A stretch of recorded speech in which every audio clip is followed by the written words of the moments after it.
नमस्कार दोस्तों, स्वागत है आपका अपने YouTube channel win education point में। दोस्तों आज के इस वीडियो में देखें हम लोग पार्ट 2 देखेंगे, यानी कि दोस्तों ध्यान रखना राजनीतिक शास्त्र यानी कि पॉलिटिकल साइंस में जो हम लोग लगा रहे थे अंकित भाटी सर का दोस्तों बुक से रिवीजन कर रहे थे, उसमें आपका ये पार्ट 2 है। ठीक है, इससे पहले हम लोग पॉलिटी में पार्ट 1 देख चुके हैं। पार्ट 1 में आपका क्या किया था, सारा प्रीवियस ईयर क्वेश्चन देखे थे। इसका आप दोस्तों जो है पार्ट 2 में प्रीवियस ईयर क्वेश्चन के बाद दोस्तों जो है क्या किया है, आपका उसी के आधार पर क्वेश्चन को सेट किया है ताकि आपको एग्जाम में क्वेश्चन लड़े। इस चीज को आप ध्यान रखना। और दोस्तों ध्यान रखना, इससे पहले हम लोग यहाँ पे चैप्टर वाइज आपका जो है फिजिक्स का, केमिस्ट्री का, बायोलॉजी का और हिस्ट्री, हिंदी का, इन सभी का रिवीजन कर चुके हैं। इन सभी का दोस्तों ध्यान रखना प्लेलिस्ट में आपको वीडियो मिल जाएगा, तो जाके फटाफट रिवीजन कीजिए और कोशिश कीजिए 70 प्लस स्कोर करने का, तभी जाके आपका रिजल्ट होगा। ये जो आपका मैराथन क्लास है इसीलिए आपको करवा रहे हैं ताकि आपको जो सेट आपको कराए प्रैक्टिस सेट, उसमें आपका 70 प्लस स्कोर आए। ठीक है, 70 प्लस स्कोर आएगा तभी जाके आप एग्जाम पास करने के लिए सेफ है। ठीक है, और तो ध्यान रखना आईपीएल पे ज्यादा आप जो है फोकस मत कीजिए। ठीक है, बार बार आपको बोल रहे हैं आईपीएल पे दोस्तों जो है ज्यादा फोकस मत कीजिए। आईपीएल आपका जो है एग्जाम देने नहीं आएगा, आपको एग्जाम में क्वेश्चन खुद ही लिखना पड़ेगा, खुद ही देना पड़ेगा पेपर का। ठीक है, इस चीज को आप ध्यान में रखना है। और जब तक आप 70 प्लस स्कोर करेंगे नहीं तब तक आपका रिजल्ट भी नहीं होगा। इसलिए आपको बार बार बोल रहे हैं, अभी आपको टाइम मिल रहा है तो यहाँ पर हम लोग अच्छे से रिविजन करेंगे चैप्टर वाइज ताकि आपका रिजल्ट हो जाए, ताकि आपका 70 प्लस स्कोर हो जाए। ठीक है, ध्यान रखने इसको। तो चलिए इस वीडियो को शुरू करते हैं। वीडियो को शुरू करने से पहले सर आप इस चैनल पर नए हैं तो चैनल को जरूर सब्सक्राइब कर लेना एंड इस वीडियो को दोस्तों के साथ शेयर करना। और ध्यान रखना, अगर इसका पीडीएफ चाहिए तो पीडीएफ आपको मिल जाएगा टेलीग्राम चैनल पे। टेलीग्राम ज्वाइन करके आप पीडीएफ भी ले सकते हैं, जिसका लिंक आपको मिल जाएगा डिस्क्रिप्शन बॉक्स में। तो चलिए इस वीडियो को शुरू करते हैं। तो चलिए यहाँ पे दोस्तों आज हम लोग देखेंगे पार्ट 2। ठीक है, पार्ट 1 में आपका जो है 80 तक हम लोग जो है रिवीजन कर लिए थे। ठीक है, यहाँ पे जो है दोस्तों आपका 81 से देखेंगे। तो यहाँ पे क्या कह रहा है, क्वेश्चन कह रहा है कि भारतीय संविधान कह रहा है कि अर्ध संघात्मक है। क्या यहाँ पे अर्ध संघात्मक है या किसने कहा था? याद रखना, इसका राइट आंसर डी हो जाएगा, केसी व्हीलर। क्या होगा ये, केसी व्हीलर। ऑप्शन डी आपका करेक्ट हो जाएगा। नेक्स्ट पे क्या पूछ रहा है यहाँ पे, करके भारतीय संविधान निर्माताओं द्वारा संघीय ढांचा अपनाने के लिए एक कारण यह था। कौन सा कारण था? याद रखना, इसका राइट आंसर क्या होगा, इसका राइट आंसर सी हो जाएगा। इसे देश में दोस्तों जो है जाति, धर्म, भाषा की भिन्नता के कारण स्वीकारा गया। ऑप्शन यहाँ से क्या होगा, सी आपका करेक्ट हो जाएगा। नेक्स्ट क्या पूछ रहा है यहाँ पे, कह रहा है कि भारत एक गणतंत्र है। क्या यहाँ पे भारत एक गणतंत्र है जिसमें निहित है?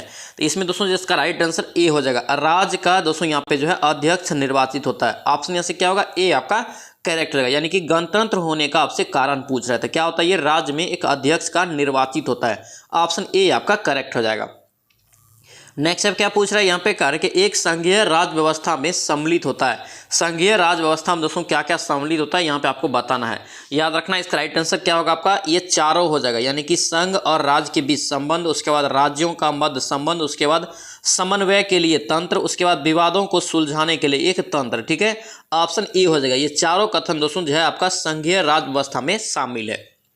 नेक्स्ट पे देखेंगे क्या पूछ रहा है यहाँ पे, करके संघात्मक। यहाँ पे संघात्मक व्यवस्था में केंद्र और राज्यों के मध्य शक्तियों का विभाजन किसके द्वारा होता है? केंद्र और यहाँ पे क्या है, राज्यों के मध्य शक्तियों का विभाजन। तो याद रखना, इसका राइट आंसर क्या होगा, बी हो जाएगा, संविधान के द्वारा। ऑप्शन यहाँ से क्या होगा, बी आपका करेक्ट हो जाएगा। नेक्स्ट अब क्या पूछ रहा है यहाँ पे, करके लोकसभा में करके गुजरात राज्य की कितने सीटें आवंटित है? तो लोकसभा में यहाँ पे पूछ रहा है। याद रखना, ये लोकसभा में दोस्तों गुजरात में कितने सीट है, तो ये 26 हो जाएगा। ऑप्शन यहाँ से क्या होगा, ए आपका करेक्ट हो जाएगा।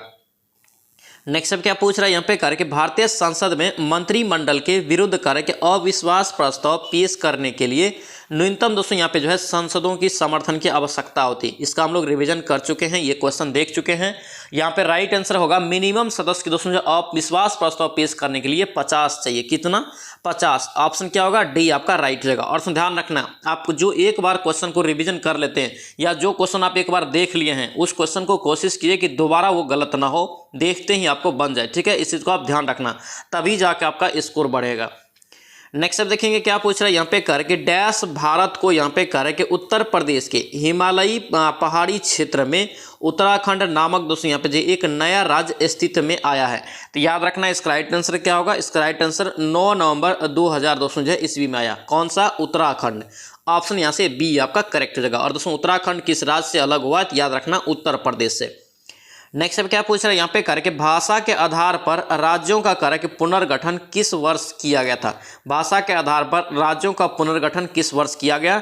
याद रखना, इसका राइट आंसर 1956 हो जाएगा। ऑप्शन क्या होगा, डी आपका करेक्ट हो जाएगा। भाषा के आधार पर दोस्तों जो है राज्य का गठन जो हुआ था, पहला राज्य याद रखना आंध्र प्रदेश। नेक्स्ट पे देखेंगे क्या पूछ रहा है यहाँ पे कर कि त्रिपुरा को कर कि कब भारत के पूर्ण राज्य का दर्जा दिया गया। त्रिपुरा को याद रखना, इसका राइट आंसर क्या होगा 1972 में। ऑप्शन यहाँ से क्या होगा बी आपका करेक्ट हो जाएगा। नेक्स्ट अब क्या पूछ रहा है यहाँ पे कर कि भारत और अमेरिकी संघवाद में जिस एक बिंदु पर समानता पाई जाती है वह बिंदु बताना। यानी कि भारत और अमेरिकी दोस्तों जो है आपका संघवाद में एक बिंदु पे क्या है समानता, यानी कि दोनों का समान है, वह बिंदु कौन सा है। याद रखना इसका राइट आंसर क्या होगा डी हो जाएगा। केंद्र और राज्य के बीच विवादों में सर्वोच्च न्यायालय का दोस्तों जो है विवाद निपटाता है। ऑप्शन यहाँ से डी जो है दोस्तों यहाँ पे सम्मिलित है, ध्यान रखना। नेक्स्ट अब क्या पूछ रहा है यहाँ पे कह रहा है कि भारत में निम्न में से कौन सी रिपोर्ट या प्रस्ताव कर है कि केंद्र राज्य के संबंध में है। केंद्र और राज्य के बीच दोस्तों यहाँ पे संबंध में कौन सी यहाँ पे रिपोर्ट या प्रस्ताव है। तो याद रखना ये फेमस क्वेश्चन है। इसका राइट आंसर आपका क्या होगा 92 का ए हो जाएगा। यानी कि इसका राइट आंसर 1 और 2 दोनों, यानी कि राजमन्नार कमेटी रिपोर्ट और सरकारिया कमीशन आपका रिपोर्ट। ऑप्शन यहाँ से ध्यान रखना ए होगा, लेकिन आपका दोस्तों याद रखना है ए और बी दोनों कथन आपका सही है। नेक्स्ट अब क्या पूछ रहा है यहाँ पे करके निम्नलिखित में से बताना है कि किस समिति या आयोग ने केंद्र राज्य के बीच दोस्तों यहाँ पे जो है विषय में आपका जो है संस्तुतियां प्रस्तुत किया था। केंद्र राज्य के बीच विषय में याद रखना इसका राइट आंसर क्या होगा आपका बी हो जाएगा। यानी कि 1 और 2, यानी कि राजमन्नार और सरकारिया समिति। ऑप्शन यहाँ से बी आपको ध्यान रखना है। नेक्स्ट अब क्या पूछ रहा है यहाँ पे कर के निम्नलिखित में से कौन सा यहाँ पे सही है, कौन एक सही है। देखिए अध्यात्मक तक यहाँ पे कार्य की शासन प्रणाली की विशेषता है। अध्यस्थात्मक यहाँ पे कार्य की शासन प्रणाली की विशेषता है, तो यहाँ पे बताना है आपका डी हो जाएगा। ऊपर वर्णित सभी वहाँ पे होगा, ठीक है, ऑप्शन डी हो जाएगा इनमें से सभी। नेक्स्ट पे क्या पूछ रहा है यहाँ पे कार्य के भारत की संघीय व्यवस्था में कार्य के किससे यहाँ पे ली गई। भारत की संघीय व्यवस्था किससे ली गई, यानी कि किस देश के संविधान से। याद रखना इसका राइट आंसर कनाडा से लिया गया। इंपॉर्टेंट क्वेश्चन रहेगा, इसको आप ध्यान रखेंगे। नेक्स्ट पे क्या पूछ रहा है यहाँ पे कार्य के नीचे दिए गए आपका जो है वाक्यतव्य है, ठीक है, जिसमें दोस्तों जो है एक को आपका कथन तथा दूसरे को कारण कहा जाता है, ठीक है, कारण कहा जाता है। यानी कि आपका जो है कथन ए आपका और कारण बी आर दिया है। तो यहाँ पे बताना है भारतीय राजनीतिक व्यवस्था की यहाँ पे प्रकृति संघीय है, ठीक है। दूसरा क्या कर रहा है, यदि शक्ति के केंद्रीकरण पर आधारित है तो नीचे दिए गए कूट की सहायता से सही उत्तर आपको चुनना है। तो यहाँ पे राइट आंसर याद रखना ये बी हो जाएगा। यानी कि दोस्तों ए और आर जो है दोनों कथन सही है, परंतु ये आर जो कारण है ये ए का व्याख्या नहीं करता है। ऑप्शन बी यहाँ से ध्यान रखेंगे। नेक्स्ट अब देखेंगे क्या पूछ रहा है यहाँ पे करके कौन सा मत वृहद रूप से भारत के क्षेत्रवाद में दोस्तों यहाँ पे जो अस्तित्व से संबंधित है, कौन सा मत। तो याद रखना इसका राइट आंसर डी हो जाएगा। उपयुक्त में से सभी, यानी कि भारतीय संघ से स्वतंत्र होने की मांग, ठीक है, पृथक राज्य की मांग, उसके बाद पूर्ण राज्य की मांग। ऑप्शन डी हो जाएगा इनमें से सभी। नेक्स्ट पे देखेंगे क्या पूछ रहा है यहाँ पे करके सरकारिया आयोग, यहाँ पे सरकारिया आयोग की संस्तुति कार्य के निम्नलिखित में से किससे संबंधित है। तो सरकारिया आयोग दोस्तों जो कितना बार एग्जाम में भी क्वेश्चन ये पूछा गया है, तो याद रखना इसका राइट आंसर क्या होगा डी हो जाएगा। केंद्र और राज्य के बीच संबंध से। ऑप्शन यहाँ से क्या होगा डी आपका करेक्ट हो जाएगा। नेक्स्ट पे क्या पूछ रहा है यहाँ पे करके केंद्र सरकार और राज्य सरकार को यहाँ पे जो है प्राधिकार प्राप्त होता है किसके संबंध में। केंद्र सरकार और राज्य सरकार को करके प्राधिकार प्राप्त होता है कहाँ से। याद रखना इसका राइट आंसर हो जाएगा भारतीय संविधान से। ऑप्शन यहाँ से क्या होगा ए आपका करेक्ट हो जाएगा। नेक्स्ट पे क्या पूछ रहा है करके केंद्र और राज्य के बीच वैधानिक, यहाँ पे वैधानिक शक्तियों का बंटवारा दिया हुआ है कितने अनुसूची में। केंद्र और राज्य के बीच दोस्तों यहाँ पे संवैधानिक शक्तियों का जो बंटवारा है ये कितने अनुसूची में है। याद रखना ये 7वीं अनुसूची होगा। ऑप्शन यहाँ से क्या होगा सी आपका करेक्ट हो जाएगा। नेक्स्ट अब क्या पूछ रहा है यहाँ पे करके केंद्र और यहाँ पे जो है राज्यों के बीच शक्तियों के वितरण के लिए कार्य के भारत संविधान जो है 3 सूचियों को प्रस्तुत किया करता है, ठीक है। निम्नलिखित अनुच्छेद में दोस्तों बताना है कि कौन से 2 अनुच्छेद जो आपका जो है शक्तियों के वितरण को विनिमय करते हैं। क्या यहाँ पे वे शक्तियों का दोस्तों जो है वितरण का विनिमय करता है, ये कौन सा 2 अनुच्छेद के तहत। तो याद रखना इसका राइट आंसर ए हो जाएगा, अनुच्छेद 245 और 246। ऑप्शन ए आपका करेक्ट हो जाएगा। नेक्स्ट अब क्या पूछ रहा है यहाँ पे कार्य के संघात्मक, यहाँ पे संघात्मक राज्य में केंद्र और राज्य की शक्तियों से यहाँ पे शक्तियों में परिवर्तन किया जा सकता है किसके बीच। देखिए केंद्र और क्या है यहाँ पे केंद्र और राज्य है।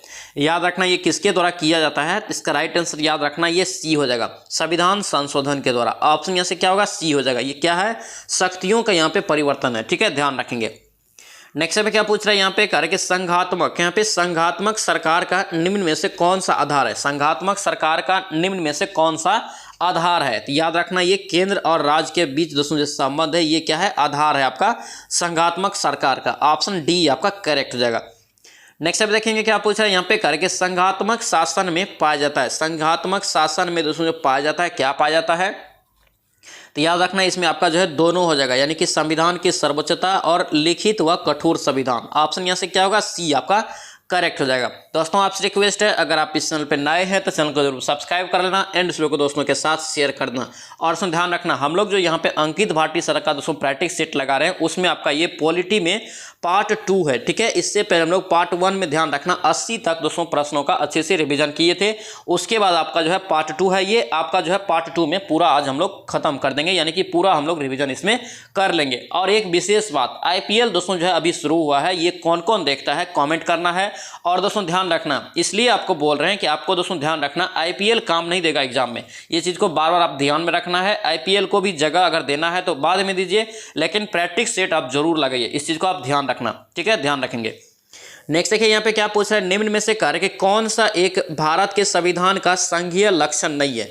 भारत का यहाँ पे कार्य के संविधान का संघीय लक्षण एक नहीं है, तो याद रखना इसका राइट आंसर क्या होगा, सी हो जाएगा, एकहरी नागरिकता। क्या होगा ये, एकहरी नागरिकता दोस्तों यहाँ पे जो है लक्षण नहीं है, ऑप्शन सी यहाँ से राइट हो जाएगा। और दोस्तों ध्यान रखना आईपीएल हम क्यों बोल रहे हैं, ध्यान रखना आप लोग को देख रहे हैं यहाँ पे रिवीजन कम हो गया है, यानी कि रिवीजन आप लोग करना लगभग छोड़ चुके हैं। बार बार आपको बोल रहे हैं जब भी एग्जाम हो हम लोग को पहले से तैयार रहना पड़ेगा, तभी जाकर हम लोग का रिजल्ट निकलेगा, ठीक है। इसलिए आईपीएल को छोड़िए, अच्छे से आप रिवीजन कीजिए, ठीक है, इस चीज को आप ध्यान रखना, तभी जाकर आपका रिजल्ट भी होगा और 70+ स्कोर कर पाएंगे एग्जाम में। इस चीज को आप ध्यान रखना, आपके लिए ही इतना मेहनत करते हैं, इस चीज को आप ध्यान रखेंगे। नेक्स्ट देखेंगे क्या पूछ रहा है, कार्य के निम्नलिखित में से किस एक कथन है, कौन सा एक कथन है कि यहाँ पे कार्य के संविधान को संघात्मक के तंग दोस्तों यहाँ पे जो है ढांचे में नहीं ढालता है। क्या यहाँ पे ढांचे में नहीं ढालता है, कौन सा एक कथन, ये दोस्तों यहाँ पे कह रहा है कि किसका कथन है ये। याद रखना इसका राइट आंसर क्या होगा, इसका राइट आंसर याद रखना ये BR अम्बेडकर होगा। ऑप्शन यहाँ से क्या होगा, सी आपका करेक्ट हो जाएगा। नेक्स्ट क्या पूछ रहा है यहाँ पे, कार्य के भारतीय संघीय व्यवस्था कार्य के अमेरिकी संघीय व्यवस्था से इस प्रकार से भिन्नता है कि भारत में क्या है। तो भारत में दोस्तों आपका क्या होगा, ये सी हो जाएगा, एकहरी नागरिकता है, ये दोस्तों जो है आपका भिन्नता है, ऑप्शन सी यहाँ से करेक्ट हो जाएगा। नेक्स्ट पे क्या पूछ रहा है यहाँ पे, कार्य के भारतीय संघवाद बल देता है। भारतीय संघवाद दोस्तों जो है ये बल देता है, किस पर ज्यादातर जोर देता है ये पूछ रहा है। याद रखना इसका राइट आंसर क्या होगा, डी हो जाएगा, राष्ट्र की एकता पर। ऑप्शन यहाँ से क्या होगा, डी आपका करेक्ट हो जाएगा। नेक्स्ट अब क्या पूछ रहा है यहाँ पे, करके शून्यकाल, क्या यहाँ पे शून्यकाल का अर्थ क्या है। शून्यकाल का दोस्तों अर्थ है, याद रखना ये बी हो जाएगा आपका। क्या होगा ये, जब कोई अति महत्वपूर्ण विषय पर चर्चा के लिए उठाया जाए तब दोस्तों वो क्या होता है, शून्यकाल होता है। यानी कि जब कोई अति महत्वपूर्ण विषय पर चर्चा उठाना होता है तो वो शून्यकाल में पूछा जाता है, ठीक है, इस चीज को आप ध्यान रखेंगे। नेक्स्ट क्या पूछ रहा है यहाँ पे, कह रहा है कि लोकसभा में सदस्यों द्वारा निजी विधेयक पेश करने की आपका जो है सूचना अवधि क्या है। ये सूचना अवधि दोस्तों याद रखना 1 महीना का होता है। ऑप्शन यहाँ से क्या होगा, ए आपका करेक्ट हो जाएगा। नेक्स्ट अब क्या पूछ रहा है, कह रहा है कि वर्तमान में डैश लोकसभा निर्वाचन क्षेत्र हैं, इस संख्या में 1971 से कोई परिवर्तन अभी तक नहीं हुआ है। तो याद रखना इसका राइट आंसर क्या होगा, 111 का ए हो जाएगा, 543। ऑप्शन यहाँ से ए आपका राइट हो जाएगा और इंपॉर्टेंट क्वेश्चन रहेगा, इसको आप ध्यान रखेंगे। नेक्स्ट अब क्या पूछ रहा है यहाँ पे, कह रहे कि भारतीय यहाँ पे संविधान द्वारा विचार की गई लोकसभा की अधिकतम संख्या कितनी है। लोकसभा की दोस्तों जो है अधिकतम सीटों की संख्या कितनी है, तो याद रखना ये 552। कितना होगा ये, 552। ऑप्शन यहाँ से क्या होगा, सी आपका करेक्ट जगह। और दोस्तों ध्यान रखना ये जो दो है, ये दो जो है एंग्लो इंडियन, इसको दोस्तों जो है ये जो है एंग्लो इंडियन चुना जाता है, लेकिन इसको ध्यान रखना अभी हटा दिया गया है, ठीक है, इस चीज को आप ध्यान रखना, यहाँ से क्वेश्चन पूछा जाता है। नेक्स्ट अब देखेंगे क्या पूछ रहा है, करके लोकसभा में कितनी सीटें जो है अनुसूचित जाति और यहाँ पे अनुसूचित जनजाति के प्रतिनिधित्व के लिए यहाँ पे जो आरक्षित है, यानी कि ST ST के लिए, SC ST के लिए कितने सीटें आरक्षित है लोकसभा में। याद रखना इसका राइट आंसर क्या होगा, इसका राइट आंसर डी हो जाएगा, 131। कितना है, 131। ऑप्शन यहाँ से डी आपका राइट हो जाएगा। नेक्स्ट अब क्या पूछ रहा है यहाँ पे, करके लोकसभा के सदस्यों का कार्यकाल कितने वर्षों का होता है। लोकसभा के सदस्यों का कार्यकाल दोस्तों जो होता है ये कितने वर्षों का, तो याद रखना ये 5 वर्ष का। ऑप्शन डी हो जाएगा। दोस्तों ध्यान रखना पार्ट 1 जो हम लोग रिवीजन किए थे पॉलिटी का, उसमें लगभग हम लोग जो प्रीवियस ईयर में क्वेश्चन पूछा गया था उसका हम लोग उसमें रिविजन किए थे, ठीक है। उसके बाद आज ये जो आपका पार्ट 2 है जिसका आज हम लोग पूरा रिविजन करेंगे, इसमें आपका क्या किया है कि उसी के आधार पर, यानी कि प्रीवियस ईयर क्वेश्चन के आधार पर क्वेश्चन को सेट किया गया है ताकि आपको क्वेश्चन एग्जाम में लड़े। इस चीज़ को आप ध्यान रखना। और ये अंकित भाटी सर का बुक है, ये बहुत सोच समझ के बुक बनाया गया है, बहुत सोच समझ के यहाँ पे क्वेश्चन भी सेट किया गया है, इस चीज़ को आप ध्यान रखना। नेक्स्ट है देखिए क्या पूछ रहा है, करे कि लोकसभा के पहले स्पीकर कौन थे। देखिए लोकसभा का पहला स्पीकर पूछ रहा है, तो पहला स्पीकर कौन था, तो याद रखना ये जीवी मालवंकर। ऑप्शन यहाँ से क्या होगा, ए आपका करेक्ट हो जाएगा। नेक्स्ट अब क्या पूछ रहा है यहाँ पे, कह रहा है कि भारत में निम्नलिखित से कह रहा है कि किस लोकसभा अध्यक्ष का कुल कार्यकाल कह रहा है कि सर्वाधिक रहा है। किस लोकसभा अध्यक्ष का कुल कार्यकाल यानी कि सभी कार्यकाल में उसका सबसे ज्यादा रहा है। याद रखना इसका राइट आंसर बलराम जाखर, क्या हुआ ये, डॉक्टर बलराम जाखर का रहा है, ठीक है, ऑप्शन सी हो जाएगा। नेक्स्ट अब क्या पूछ रहा है, उत्तर प्रदेश में कुल कितने लोकसभा की सीटें हैं। ध्यान रखना सबसे ज्यादा उत्तर प्रदेश में ही है, ठीक है। टोटल आपका जो सीट है ये 80 सीटें हैं, कितना 80, ऑप्शन 80 सी आपका राइट हो जाएगा। नेक्स्ट अब क्या पूछ रहा है यहाँ पे, कर के अगस्त 2018 से राज्यसभा के अध्यक्ष कौन है। अगस्त 2018 से राज्यसभा का दोस्तों अध्यक्ष कौन है, याद रखना ये वेंकैया नायडू, लेकिन अभी वर्तमान में बदल गया है, जगदीश धनखड़ है, ठीक है, इस चीज को आप ध्यान रखना। ये जो है क्वेश्चन आपका यहाँ पे अभी बदल गया है। नेक्स्ट अब क्या पूछ रहा है यहाँ पे, कर के निम्न में से कौन सी यहाँ पे राज्यसभा की शक्तियों में जो है एक यहाँ पे है, राज्यसभा की शक्तियों में एक है। याद रखेंगे इसका राइट आंसर क्या होगा, सी हो जाएगा आपका, क्या होगा, सी हो जाएगा। एक गैर विधायकों पर विचार अनुमोदन करता है और तथा जो है धन विधेयक में आपका जो है सुझाव संशोधन का सुझाव देता है। कौन, तो राज्यसभा के शक्ति, ऑप्शन यहाँ से सी आपका राइट हो जाएगा। नेक्स्ट अब क्या पूछ रहा है यहाँ पे, कर के भारत विश्व का यहाँ पे विशालतम लोकतंत्र यहाँ पे जो है लोकतांत्रिक प्रजातंत्र है, इसकी प्रथम लोकसभा तथा कब आयोजित की गई थी। पहली दोस्तों जो है लोकसभा कब आयोजित की गई थी, याद रखना ये 13 मई 1952 को, ऑप्शन यहाँ से क्या होगा, सी आपका राइट हो जाएगा, ध्यान रखेंगे। नेक्स्ट अब देखेंगे क्या पूछ रहा है यहाँ पे, कार्य के लोकसभा की सदस्यता के लिए कार्य के उम्मीदवारों का दोस्तों जो है न्यूनतम आयु कितना निर्धारित किया गया है लोकसभा के सदस्य के लिए। याद रखना इसका राइट आंसर बी हो जाएगा, ये 25 वर्ष, कितना है मिनिमम आयु होना चाहिए 25 वर्ष, ऑप्शन यहाँ से बी आपका राइट हो जाएगा। नेक्स्ट है क्या पूछ रहे हैं यहाँ पे, करके नीलम संजीव रेड्डी, क्या यहाँ पे नीलम संजीव रेड्डी भारत के यानी दोस्तों क्रम में कौन से राष्ट्रपति थे। याद रखना इसका राइट आंसर ये 6ठे राष्ट्रपति बने थे, ऑप्शन यहाँ से क्या होगा, बी आपका राइट हो जाएगा। नेक्स्ट अब देखेंगे क्या पूछ रहा है यहाँ पे, कार्य के भारत के राष्ट्रपति द्वारा चरित्र को बदले बिना, क्या पे चरित्र को बदले बिना सजा की मात्रा को दोस्तों कम करना, ये अनुच्छेद 72 के तहत कार्य कि डैश को डैश कहा जाता है। तो इसे दोस्तों कहते हैं, याद रखना इसे क्षमादान कहते हैं, ऑप्शन यहाँ से क्या होगा, सी हो जाएगा। ये शक्ति दोस्तों ध्यान रखना ये राष्ट्रपति के पास है। नेक्स्ट अभी क्या पूछ रहा है यहाँ पे, करके श्री रामनाथ कोविंद भारत के दोस्तों जो है कौन से राष्ट्रपति थे। ठीक है, यहाँ पे थे कर लेना, कौन से राष्ट्रपति थे याद रखना, पूछा जाता है क्रम, इसका राइट आंसर 14वें राष्ट्रपति होगा। ठीक है, ऑप्शन बी हो जाएगा दोस्तों। यहाँ पे 15वां पूछे तो द्रौपदी मुर्मू याद रखना। नेक्स्ट अभी क्या पूछ रहा है यहाँ पे, करके मृत्यु दंड के मामले में क्षमा देने का अधिकार किसके पास है। तो याद रखना ये सभी अधिकार जो है ये राष्ट्रपति के पास है। ठीक है, ऑप्शन यहाँ से बी आपका करेक्ट हो जाएगा। नेक्स्ट अब क्या पूछ रहा है यहाँ पे, करके भारत के राष्ट्रपति का कार्यकाल करके कितने वर्ष का होता है। भारत के राष्ट्रपति का कार्यकाल दोस्तों जो होता है ये कितने वर्ष का, तो याद रखना ये 5 वर्ष का, ऑप्शन यहाँ से सी आपका करेक्ट हो जाएगा। नेक्स्ट अब देखेंगे यहाँ पे दिया है आपका राष्ट्रपति दिया है 1 नंबर में, दूसरे नंबर में उपराष्ट्रपति दिया है, तीसरे नंबर में राज्यसभा के सभी सदस्य दिया है। आपको यहाँ पे बताना है कि आपका जो है अनुपातक आपका जो है प्रतिनिधित्व प्रणाली के नियम अनुसार एकल संक्रमणीय मत के माध्यम से गुप्त मत द्वारा किए गए मतदान में चुना जाता है। किसको किसको, राष्ट्रपति, उपराष्ट्रपति और राज्यसभा में किसको किसको दोस्तों है एकल संक्रमणीय मत के द्वारा चुना जाता है। तो यहाँ पे याद रखना ये आपका केवल 1 और 2 यानी कि राष्ट्रपति और उपराष्ट्रपति होगा। ठीक है, ऑप्शन यहाँ से ए आपका करेक्ट हो जाएगा। नेक्स्ट अब क्या पूछ रहा है यहाँ पे, कार्य कि भारत का निम्नलिखित में से कौन सा राष्ट्रपति निर्विरोध चुना गया था, निर्विरोध यहाँ पे निर्वाचित हुआ था। याद रखना इसका राइट आंसर क्या होगा, सी हो जाएगा, नीलम संजीव रेड्डी, ऑप्शन यहाँ से क्या होगा, सी आपका करेक्ट हो जाएगा। नेक्स्ट अब क्या पूछ रहा है, कार्य कि किस भारतीय राष्ट्रपति ने आयरिश स्वतंत्रता संग्राम में भाग लिया और इसके दोस्तों जो है इसके लिए जेल भी गए थे। आयरिश स्वतंत्रता संग्राम में दोस्तों भाग लिया था कौन सा राष्ट्रपति और दोस्तों इसके लिए वो जेल भी गया था। याद रखना ये वीवी गिरी होगा। ठीक है, ऑप्शन यहाँ से ए आपका करेक्ट जगह, ध्यान रखेंगे। नेक्स्ट अब क्या पूछ रहा है यहाँ पे, करके राज्यसभा की दोस्तों यहाँ पे विशेष शक्ति, क्या यहाँ पे विशेष शक्ति इस आशय का प्रस्ताव यहाँ पे अपनाकर संविधान के अनुच्छेद डैश में दिया गया है कि वह राज्य सूची में शामिल किसी भी मामले के संबंध में कानून बनाने के लिए दोस्तों संसद को जो है सशक्त बना सके। ये कितने अनुच्छेद के तहत, तो याद रखना ये आपका 249 हो जाएगा। ठीक है, ऑप्शन यहाँ से डी आपका राइट हो जाएगा।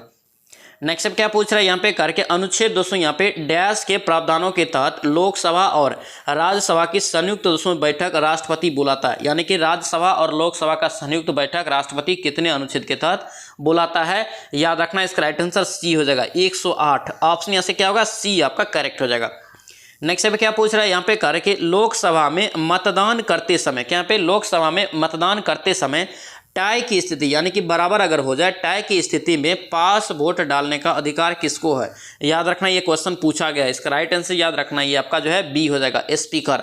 ऑप्शन यहाँ से क्या होगा? स्पीकर हो जाएगा, बी आपका करेक्ट हो जाएगा।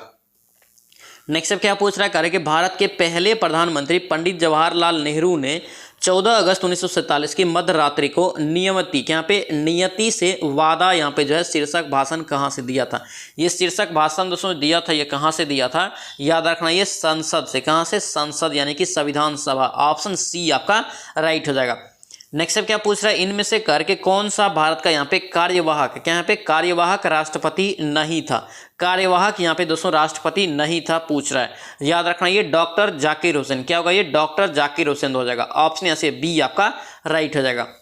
नेक्स्ट अब क्या पूछ रहा है यहाँ पे करके भारत में राष्ट्रपति अपना कार्यकाल पूरा होने के पहले अपना त्याग पत्र किसको सौंपते हैं? यानी कि राष्ट्रपति दोस्तों जो है अपने कार्यकाल पूरा होने से पहले ही उसे अगर त्याग पत्र देना है तो वो किससे सौंपता है? याद रखना ये जो है उपराष्ट्रपति को। ऑप्शन क्या होगा यहाँ से? बी आपका करेक्ट हो जाएगा। नेक्स्ट अब क्या पूछ रहा है करके अनुसूचित जनजाति के संरक्षण के लिए एक क्षेत्र को करके अनुसूचित क्षेत्र के रूप में घोषणा करने की शक्ति किसके पास है? सभी क्वेश्चन दोस्तों ध्यान रखना बहुत ही इंपॉर्टेंट है, ठीक है। इसका राइट आंसर याद रखना ये भारत के राष्ट्रपति के पास ये सारा शक्ति होता है, ठीक है। ऑप्शन यहाँ से बी आपका करेक्ट हो जाएगा। नेक्स्ट अब क्या पूछ रहा है यहाँ पे करके राष्ट्रपति द्वारा राज्यसभा में कितने सदस्य को नामित किया जाता है? राष्ट्रपति के द्वारा राज्यसभा में कितने सदस्य को नामित किया जाता है? याद रखना इसका राइट आंसर 12 हो जाएगा। कितना? 12। ऑप्शन सी आपका राइट हो जाएगा। नेक्स्ट अब क्या पूछ रहा है यहाँ पे करके 42वें संविधान संशोधन के माध्यम से भारतीय संविधान में कितने मौलिक कर्तव्य, क्या यहाँ पे कितने मौलिक कर्तव्य सम्मिलित किए गए थे? तो मौलिक कर्तव्य दोस्तों कितने सम्मिलित किया गया? तो याद रखना ये 10। कितना किया गया था? 10। ऑप्शन सी हो जाएगा। और ध्यान रखना मौलिक कर्तव्य कहाँ से लिया है? याद रखना ये रूस के संविधान से लिया है। और किसके सिफारिश पे जोड़ा गया पूछा जाता है? याद रखना सरदार स्वर्ण सिंह समिति के सिफारिश पे जोड़ा गया था 1976 में, 42वें संविधान संशोधन 1976 में। नेक्स्ट अब क्या पूछ रहा है कार्य कि मार्च 2019 तक उपलब्ध जानकारी के अनुसार भारतीय संविधान में कितने मौलिक कर्तव्य है? कितने मौलिक कर्तव्य दोस्तों यहाँ पे 19 तक यहाँ पे है अभी वर्तमान में। तो वर्तमान में याद रखना मौलिक कर्तव्य कितना है? 11। ऑप्शन डी हो जाएगा। और दोस्तों पहली बार जो सम्मिलित किया गया था तो उसमें 10 था, ठीक है। वर्तमान में 11 है। नेक्स्ट अब क्या पूछ रहा है यहाँ पे करके मौलिक कर्तव्य से संबंधित अनुच्छेद आपका जो है 51 का ए को संविधान में किस संशोधन अधिनियम के द्वारा शामिल किया गया? अभी बताए हैं 42वां संविधान संशोधन 1900 क्या होगा? 76। ऑप्शन यहाँ से क्या होगा? ए आपका राइट हो जाएगा। नेक्स्ट अब क्या पूछ रहा है यहाँ पे करके राज्यसभा के यहाँ पे सदस्य के लिए न्यूनतम आयु कितना चाहिए? राज्यसभा के सदस्य के लिए याद रखना ये 30 वर्ष, ठीक है। ऑप्शन बी हो जाएगा। और लोकसभा का पूछे तो 25 वर्ष याद रखना। नेक्स्ट अब क्या पूछ रहा है करके निम्नलिखित में से कौन सी समिति ने मूल कर्तव्यों को यहाँ पे संविधान से सम्मिलित करने का सुझाव दिया था? मूल कर्तव्यों का दोस्तों यहाँ पे अभी बताया है, तो याद रखना इसका राइट आंसर सरदार स्वर्ण सिंह समिति। ऑप्शन यहाँ से क्या होगा? डी आपका राइट हो जाएगा। नेक्स्ट अब क्या पूछ रहा है कार्य कि निम्न में से किस एक यहाँ पे जो है संस्तुति के आधार पर मूल कर्तव्य से संबंधित प्रावधानों को दोस्तों यहाँ पे भारत के संविधान में जोड़ा गया? तो याद रखना इसका राइट आंसर क्या होगा? इसका राइट आंसर बी हो जाएगा। ये आपका स्वर्ण सिंह समिति अभी बताए हैं, इसका राइट आंसर यहाँ से बी हो जाएगा। ये मूल कर्तव्य लिया कहाँ से है? किस देश के संविधान से? याद रखना रूस के संविधान से। नेक्स्ट अब क्या पूछ रहा है यहाँ पे कार्य कि भारतीय संविधान के अंतर्गत निम्नलिखित में से कौन एक मौलिक कर्तव्य नहीं है? एक मौलिक कर्तव्य यहाँ पे कौन नहीं है यहाँ पे चुनना है। यहाँ पे देखेंगे इसका राइट आंसर ए हो जाएगा। लोक चुनाव में वोट डालना ये जो है मौलिक कर्तव्य नहीं है, ठीक है। ऑप्शन यहाँ से ए आपका राइट होगा। ये दोस्तों ध्यान रखना आपका जो वोट जो डालते हैं एक संवैधानिक अधिकार है, ठीक है। इस चीज़ को आप ध्यान रखना। नेक्स्ट अब क्या पूछ रहा है यहाँ पे कार्य के निम्नलिखित में से कौन सा एक राज्य का नीति निर्देशक तत्व नहीं है? राज्य का नीति निर्देशक तत्व यहाँ पे नहीं है, तो ये आपका दोस्तों डी हो जाएगा। 14 वर्ष की आयु तक बच्चों को यहाँ पे निःशुल्क शिक्षा, ये जो आपका नीति निर्देशक तत्व के अंतर्गत नहीं आता है। ऑप्शन डी आपका गलत हो जाएगा। नेक्स्ट अब क्या पूछ रहा है यहाँ पे कार्य कि भारतीय संविधान का निम्न में से कौन सा अनुच्छेद मानव के क्रय विक्रय, यहाँ पे क्रय विक्रय तथा जबरदस्ती मजदूरी कराने का प्रतिबंध लगाता है। जबरदस्ती मजदूरी लगाने का प्रतिबंध लगाता है, ये कितने दोस्तों यहाँ पे अनुच्छेद के तहत। तो याद रखना इसका राइट आंसर ए हो जाएगा, 23वां अनुच्छेद। ऑप्शन यहाँ से क्या होगा, सी आपका ए आपका करेक्ट हो जाएगा। नेक्स्ट अब क्या पूछ रहा है यहाँ पे कार्य कि भारतीय संविधान का निम्नलिखित में से कौन सा यहाँ पे अनुच्छेद जो है विधिक समानता है, यहाँ पे विधिक की समानता यानी कि कानून के सामने समानता से संबंधित है। याद रखेंगे दोस्तों इसका राइट आंसर क्या होगा, आपका ए हो जाएगा 14। ऑप्शन यहाँ से क्या होगा, ए आपका राइट हो जाएगा। 14वें आपका जो है अनुच्छेद के तहत विधिक समानता यानी कि कानून के सामने समानता का बात कहा गया। ऑप्शन यहाँ से ए आपका राइट हो जाएगा। दोस्तों आपसे रिक्वेस्ट है, अगर आप इस चैनल पर नए हैं तो चैनल को जरूर सब्सक्राइब करना एंड इसको दोस्तों के साथ शेयर करना। और ध्यान रखना, ये जो आपका हम लोग प्रैक्टिस लगा रहे हैं अभी, ये जो आपका रिवीजन करवा रहे हैं मैराथन क्लास में, ये आपका अंकित भाटी सर का बुक है, ठीक है। ध्यान रखना इसमें आपका जो है पॉलिटी चल रहा है, पॉलिटी में आपका पार्ट 2 है, इसी में हम लोग आज पॉलिटी का पूरा रिविजन करेंगे। और ध्यान रखना इससे पहले हम लोग यहाँ पे चैप्टर वाइज हर एक का रिविजन कर चुके हैं ऑलरेडी, ठीक है, जिसमें आपका फिजिक्स, केमिस्ट्री, बायोलॉजी, हिस्ट्री, इन सभी का, हिंदी का, इन सभी का रिविजन ऑलरेडी कर लिए हैं। इन सभी का प्लेलिस्ट में आपको वीडियो मिल जाएगा, तो जाके फटाफट रिवीजन कीजिए। और दोस्तों ध्यान रखना आईपीएल अभी चल रहा है, बार बार आपको बता रहे हैं आईपीएल को ज़्यादा दोस्तों सीरियस मत लीजिए, आईपीएल से किसी को कुछ नहीं मिलेगा, ठीक है। ध्यान रखना इसको, पढ़ाई आप करते रहेंगे तभी जाके आपका रिजल्ट होगा, इस चीज़ को आप ध्यान रखना। नेक्स्ट देखिए यहाँ पे क्या पूछ रहा है कार्य, कौन सा मौलिक अधिकार अल्पसंख्यकों के हित के यहाँ पे संरक्षण की बात करता है। याद रखना इसका राइट आंसर क्या होगा, डी हो जाएगा आपका सांस्कृतिक और यहाँ पे शैक्षणिक दोस्तों अधिकार। ऑप्शन यहाँ से क्या होगा, डी आपका राइट हो जाएगा। नेक्स्ट में क्या पूछ रहा है कार्य कि निम्नलिखित में से कौन सा उदाहरण यहाँ पे जो है संविधान स्वीकृत मूलभूत अधिकारों का एक उदाहरण नहीं है। संविधान स्वीकृत मूलभूत अधिकारों का उदाहरण नहीं है, तो याद रखेंगे इसका राइट आंसर क्या होगा, इसका राइट आंसर सी हो जाएगा। माँ बाप की संपत्ति के उत्तराधिकार उनके बच्चे होते हैं, ये आपका क्या है, मूलभूत अधिकार में नहीं आता है। ऑप्शन यहाँ से सी रॉन्ग हो जाएगा।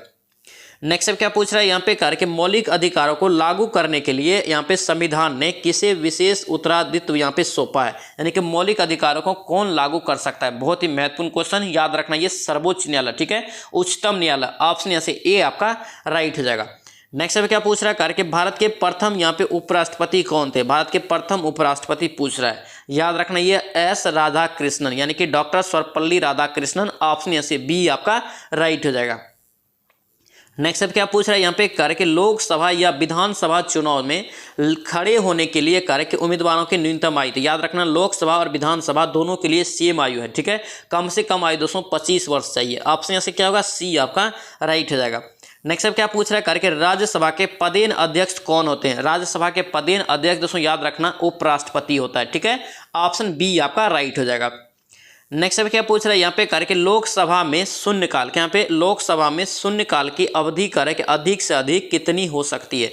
अधिक से अधिक दोस्तों याद रखना शून्यकाल की अवधि जो हो सकती है ये आपका जो है 1 घंटा हो सकता है। कितना, 1 घंटा। ऑप्शन यहाँ से बी आपका राइट हो जाएगा। नेक्स्ट अब क्या पूछ रहा है यहाँ पे कार्य के भारत के संविधान के यहाँ पे भारत के राष्ट्रपति अपना त्याग पत्र किसको संबोधित करता है, ये अभी हम लोग देखे हैं। इसका राइट आंसर क्या होगा आपका, इसका राइट आंसर उपराष्ट्रपति होगा। क्या होगा ये, उपराष्ट्रपति। ऑप्शन यहाँ से सी आपका करेक्ट हो जाएगा। नेक्स्ट अब क्या पूछ रहा है कार्य कि प्रत्येक 2 वर्ष के बाद राज्यसभा के कितने दोस्तों सदस्यगण सेवानिवृत्त होता है। याद रखना ये क्वेश्चन बहुत ही इंपॉर्टेंट रहेगा। प्रत्येक 2 वर्ष के बाद दोस्तों याद रखना 1/3 सदस्य दोस्तों है सेवानिवृत्त होता है। ऑप्शन यहाँ से क्या होगा, सी आपका राइट हो जाएगा, ध्यान रखेंगे। नेक्स्ट अब क्या पूछ रहा है यहाँ पे कार्य कि उपराष्ट्रपति को अपना कार्यकाल दोस्तों यहाँ पे समाप्त होने से पूर्व अपने पद से हटाने का अधिकार निम्नलिखित में से यहाँ पे किसके पास है। तो याद रखना ये किसके पास है, तो ये राज्यसभा के पास। ऑप्शन यहाँ से क्या होगा, ए आपका राइट हो जाएगा। नेक्स्ट अब क्या पूछ रहा है कार्य कि लोकसभा की बैठक बुलाने और सत्रावासन करने अथवा लोकसभा को भंग करने का अधिकार किसको है। याद रखना ये भंग दोस्तों जो है कौन कर सकता है। याद रखना इसका राइट आंसर क्या होगा, इसका राइट आंसर राष्ट्रपति होगा। क्या होगा ये, राष्ट्रपति। ऑप्शन बी हो जाएगा। नेक्स्ट अब क्या पूछ रहा है कार्य कि संसद सत्र, क्या यहाँ पे संसद सत्र किससे प्रारंभ होता है। संसद का सत्र जो है ये किससे प्रारंभ होता है, याद रखना ये जो है प्रश्नकाल से। ऑप्शन यहाँ से बी आपका राइट हो जाएगा। नेक्स्ट अब क्या पूछ रहा है कार्य कि महान्यायवादी, क्या यहाँ पे महान्यायवादी की नियुक्ति कौन करता है। महान्यायवादी की नियुक्ति राष्ट्रपति करता है। ऑप्शन यहाँ से क्या होगा, बी यहाँ से राइट हो जाएगा। अनुच्छेद 76 के तहत ये करता है, ठीक है, ध्यान रखना।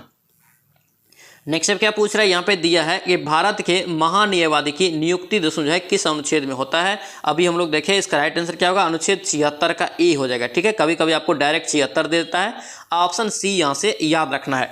तो दोस्तों ये था आपका अंकित भाटी सर का जब हम लोग पॉलिटी का रिवीजन कर रहे थे मैराथन क्लास के रूप में, उसका दोस्तों यहाँ पे पार्ट 2 में हम लोग पूरा यहाँ पे रिवीजन कर लिए। ठीक है, इससे पहले दोस्तों आपका जो है पार्ट 1 आया था। पार्ट 1 जिसने भी रिवीजन नहीं किया है जाके फटाफट रिवीजन कर लीजिए, उसमें आपका टोटल प्रीवियस ईयर क्वेश्चन दिया हुआ था। ठीक है, आई होप कि ये सेशन आपको अच्छा लगा तो आपसे रिक्वेस्ट है चैनल को जरूर सब्सक्राइब करना एंड इस वीडियो को दोस्तों के साथ शेयर करना। और महत्वपूर्ण बात, आप लोग ढीला मत पड़िए, बार बार बोल रहे हैं, ढीला पड़ जाएंगे तो फिर आपका 70+ स्कोर आना कम हो जाएगा। इस चीज को आप टारगेट लेके चलना, इस चीज को आप लोगों को ध्यान में लेके चलना है। 70+ हमेशा रखना ही रखना है, चाहे कुछ भी हो जाए। ठीक है, इस चीज को आप ध्यान में रखते हुए अच्छे से आप लोग तैयारी कीजिए। ठीक है, तो चलिए मिलते हैं नेक्स्ट वीडियो में, नेक्स्ट सेट में। जय हिंद।